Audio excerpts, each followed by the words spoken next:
Enoch describes his trip through the first heaven where he sees the angels who govern the stars and the various storehouses of heaven. Enoch is brought to the second heaven where he saw prisoners hanging in darkness, awaiting judgment. In the third heaven contains paradise, which is described as an ideal and beautiful place prepared for the righteous. The righteous are defined as those who are just, who clothe the naked, feed the hungry, lift up the fallen, and help the injured and the orphans and worship the Lord only.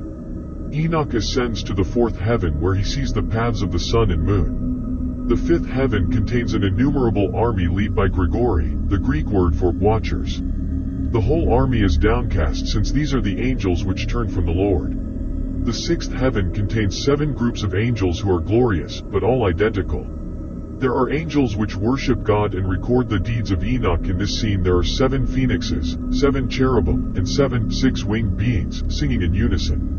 In the seventh heaven, Enoch sees the fiery armies of archangels and a wide variety of angelic beings.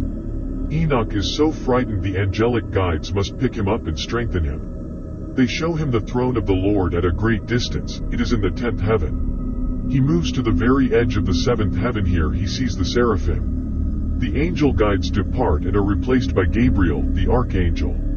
With Gabriel he sees the 8th and 9th heaven, which contains the zodiac. Enoch is then brought by Michael into the presence of the Lord in the 10th heaven. The Lord is described as so very marvelous, and supremely awesome and supremely frightening. Michael strengthens Enoch and asks the Lord to allow Enoch to stay before the throne of God forever. The Lord has Michael extract Enoch from his earthly clothes, which seems to be removing his soul, since after he is anointed with oil he had become like the glorious ones but without any physical difference.